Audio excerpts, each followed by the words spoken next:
Assalamu alaikum students, this is your physics teacher Mohammad Kashif Anis and you are watching my channel The Kashif Anis. So in this video we are going to solve DUHS Physics Past Paper 2012. तो अगर आप first question पढ़ें तो इसमें कह रहे हैं कि L is equals to r cross p. अब इसमें L क्या है, तो बेटा ये L जो है ये है रेडियस, ये है मोमेंटम। और जब भी किसी मोमेंटम को रेडियस पे सिचुएट करा दिया जाए तो वो उस बॉडी को गोल घुमाता है, और गोल घूमने की वजह से जो मोमेंटम आता है उसे कहते हैं एंगुलर मोमेंटम। ठीक है, आइडेंटिफाई द एग्जाम्पल और examples of static equilibrium. Static equilibrium मतलब इसमें बॉडीज रुकी हुई होती हैं, रेस्ट पे होती हैं। तो ये तीनों चीज़ें रुकी हुई हैं, तो तीनों जो है एग्जाम्पल है। ठीक है बच्चों, मास ऑफ अर्थ याद कर लीजिए सी के बराबर होता है। अब इसमें ग्रेविटेशनल पोटेंशियल एनर्जी निकालनी है तो आपको फॉर्मूला लगाना mgh का सिंपल। क्वेश्चन नंबर 15 में आपको टोटल एनर्जी निकालनी है। आपको मास गिवन है, कांस्टेंट गिवन है, वेलोसिटी गिवन है और डिस्प्लेसमेंट भी गिवन है, ये रही। तो टोटल एनर्जी जो है बच्चों असल में होती है हमारे पास in the form of potential plus kinetic.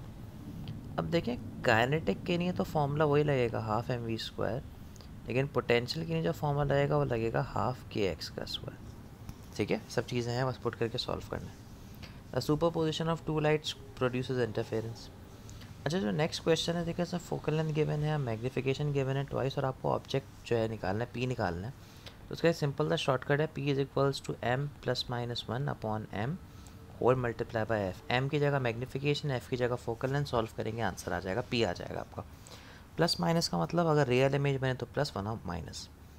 जो 18 है उसमें क्या है ना कि एक सिस्टम ने इतनी हीट एब्जॉर्ब की और इतनी डिलीवर कर दी वर्क में और इतनी लूज़ कर दी, तो इसका मतलब इतने में से तो आपको इतना माइनस करना पड़ेगा। तो यहाँ पे लगेगा फर्स्ट लॉ ऑफ थर्मोडायनामिक्स। ठीक है, अब आपके पास यहाँ पे बचे हैं 900 क्योंकि 100 चले गए। अच्छा, वर्क हुआ है 600 का और आपको इंटरनल एनर्जी निकालनी, तो आप सिंपली इसको इसमें से माइनस करें, आपको पता है आपका आंसर 300 आएगा।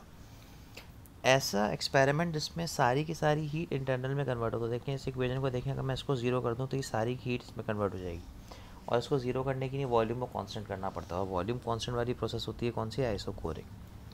ठीक है ना, 20 में दो कैपेसिटर्स हैं जो सीरीज़ में लगे हुए इतनी वोल्टेज से।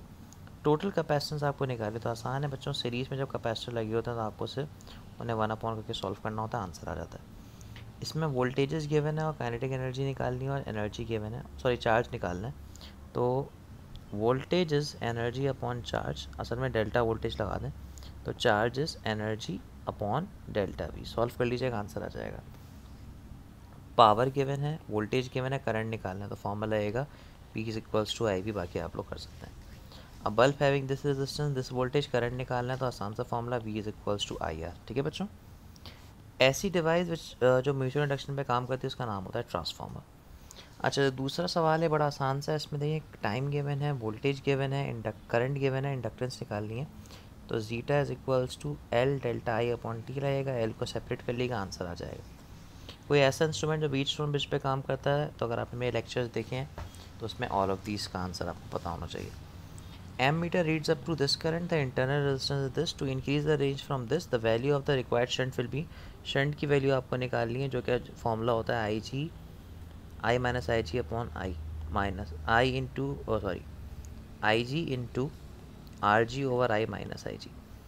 ठीक है, अब आपको इसे सॉल्व करना पड़ेगा वैल्यूज पुट करके, और आपके पास जो आंसर है आ जाएगा। Electromagnetic waves are produced by motion of electric and magnetic field, static charge, heat या चार्ज लेस स्मूथ पार्टिकल। तो ए जो है सही ऑप्शन असल में, चार्ज पार्टिकल मूव करते हैं तो ये होता है। अब देखें एक्सरे की वेवलेंथ गिवन, एनर्जी निकालिए। देखें एनर्जी का फॉर्मूला होता है E is equals to h nu, nu is basically the frequency. अच्छा, जिस तरह से V is equals to f lambda होता है, इसको अगर मैं एनर्जी के लिए लिखूँ तो बन जाएगा C is equals to nu lambda. तो न्यू की वैल्यू निकालेंगे तो बन जाएगा C अपॉन लैम्डा, तो एनर्जी का फॉर्मूला आ जाएगा h c upon lambda. You just need to put that lambda, C speed of light और H प्लैंक्स कॉन्स्टेंट है, आपका आंसर आ जाएगा। शॉर्टेस्ट वेवलेंथ आपको जो है निकालनी है किसकी, यहाँ पे बाल्मर की। तो बच्चों शॉर्टेस्ट वेवलेंथ निकालने का एक सिंपल सा शॉर्टकट मैंने बताया था कि आपको जब भी निकालना हो ऊपर रखें रेड बॉक्स कांस्टेंट, और जिस भी सीरीज़ के लिए निकालनी है उसका नंबर यहाँ पुट कर दें। तो देखें रेड बॉक्स कांस्टेंट की वैल्यू तो आप जानते हैं, 1 एक्सपोनेंशियल 7 कर लें फॉर एग्जांपल। बाल्मर की नहीं है तो बाल्मर की नहीं, यहाँ पे 2 आएगा, 2 का स्क्वायर 4 हो जाएगा, बाकी आप समझदार हैं सॉल्व कर सकते हैं। To remove huge amount of heat from the nuclear reactor हमें क्या करते हैं, कूलेंट डालते हैं, वैसी बात है। C14 की हाफ लाइफ जो ऑप्शन हमें गिवन है उसमें से आप याद कर सकते हैं, तो याद करने वाली चीज़ है। जो 33 है उसमें कह रहे हैं कि ऐसा वेक्टर निकालो जिसको जो ए के पैरेलल हो, नहीं कि उसके अंदर मैग्नीट्यूड बी का हो। तो ए के पैरेलल मतलब आपको निकालना पड़ेगा ए का यूनिट वेक्टर, और उसके अंदर जो मैग्नीट्यूड है वो किसका डालना पड़ेगा जी, बी का डालना पड़ेगा। तो ए का यूनिट वेक्टर निकालना आसान है, जो वेक्टर है उसको सी के मैग्नीट्यूड से डिवाइड कर दें और बी का मैग्नीट्यूड निकालें, दोनों को मल्टीप्लाई करें, ए आंसर आ जाएगा। ल्यूमिनेंस इंटेंसिटी का यूनिट कैंडेला होता है बच्चों। इस वेक्टर का यूनिट वेक्टर निकालना तो आसान है, पूरा वेक्टर एज इट इज़ लिख दें और उसके मैग्नीट्यूड सारे वैल्यूज़ को स्क्वायर करके ऐड कर दें और रूट लेके सॉल्व करके आंसर निकालें। ठीक है, ये जो तभी लिमिट आ रहा है समझ जाएगा, इंस्टेंटेनियस की बात की जा रही है, क्योंकि बहुत छोटे टाइम की नहीं होती है। A ball is thrown vertically upward with the speed of this, how high does it go. तो देखिए जब भी हाइट और वेलोसिटी का रिलेशन आ रहा हो तो v is equals to under root 2j का शॉर्टकट लगा कर आंसर आ जाएगा।